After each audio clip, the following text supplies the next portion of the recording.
Yes, hello guys. So for today's video, may bago tayong i-unbox ngayon because dumating na yung mga eto.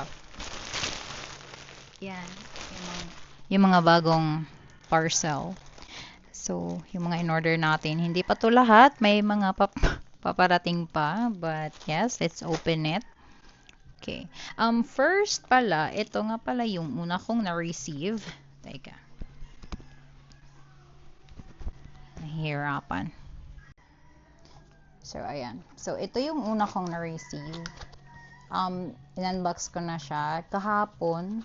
So, what I like is yung packaging niya kasi, ayun, super safe yung product. And this is the, JMCY na eyeliner gel pen. Ayan. So, hindi ko pa siya nabubuksan because, balak ko kasing buksan to lahat in one go, but then may dumating na iba, so unahan na lang natin ng buksan. So, and eto, ano kaya to? Alam ko yung mga pinag-order ko, pero hindi ko alam kung saan dito yung mga dumating na, ganon. Hindi ko pa na-check sa app. Okay. So, this one is yung hairspray. Yun, yung hairspray. And, this is good kasi binalot nila ng ganitong may pa-bubble wrap. So, this is the hairspray, the Maverick Pacific Sea Salt Spray. Okay. So, yeah. Ayan. So, in order ko to kasi palagi itong dumadaan sa feed ko. And they said, okay daw to. Yan, sa hair. Aside from that, bumili kasi ako din nito. Ng hairspray from Bremod.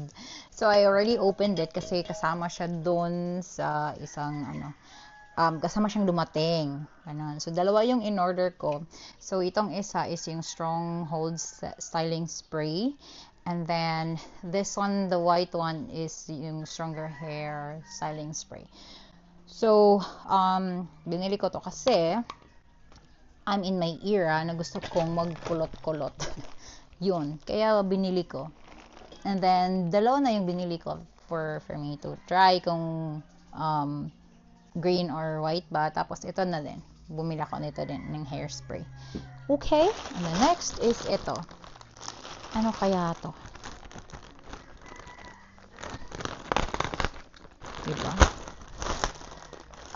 Okay. So, yeah. Diba, sabi ko, diba? I'm in my pang kulot-kulot era. Ayun. So, ito na yun. Ito na yan. So, ito yung kulot-kulot era. So, may kasama na siyang hair clip.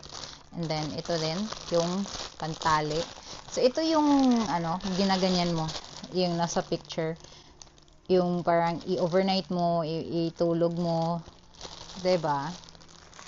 And then, what else is in here? Okay. Eto.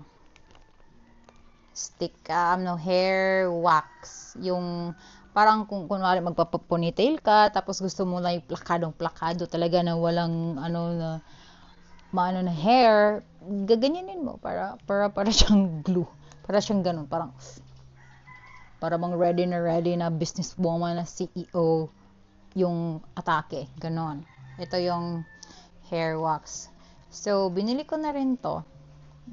Kasi nasa isang shop siya. And then, also, ito, yung mga hair brushes. Because, yun nga, kailangan natin to para sa mga kulot-kulot era natin. Ayun. Kasi yung traditional na nasuklay kasi yung nasa sa akin, yung parang may malalaking ipin, ganun. So, but now, ito, mga hairbrush na yung atake natin, best. Because, yun nga, nasa era tayo ng gusto nating ikulot-kulotin yung buhok natin. And also this one, binili ko itong different din na comb. O, diba, may parang yung malaki yung ngipin, tapos ito yung medium, tapos ito yung parang fine na Kasi, what I plan I mean yung plano ko na gamitin to is eto for this one. Kung gusto kong like up yung hair ko, and then gusto kong plakado, so pwede kong gamitin tong fine na parang ganyan talaga. Then next, okay, wala na siyang laman, tapon natin. Next is this one. So ano kaya to?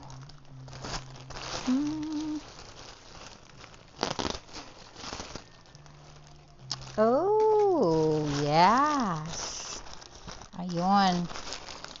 So this is, okay, wala nang laman, tapon. So ito yung mga knitted na top na binili ko.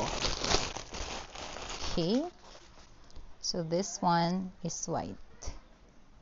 Ayan, ano siya, long sleeve na yung knitted na top. Tapos okay naman yung niya, tela, ganun. So konti yung pagka turtleneck niya, hanggang parang dito lang ata. So yan, alam kong mainit ito sa Pinas at hindi mo to always na maggamit, no, unless lang if sa opisina ka nag-duty tapos ang lakas ng aircon, ganon, pwede. And then in order ko din tong black na color. Okay, so baka tanongin niyo kung bakit ka nag-order kung hindi naman ganyan yung climate sa Philippines, di ba? And nag-order ako kasi may gusto akong i-achieve na OOTD. Ganon. So, parang hindi siya pang everyday or pang na gala, di ba? So, parang pwede ko naman pa rin tong suotin during malamig na time dito sa Pinas, yung malan-ulan, or di kaya pag may event or may lakad, di ba? Tapos yun. So, ito. So, stretchable siya. Yeah, so, yun lang yung mga nabili ko.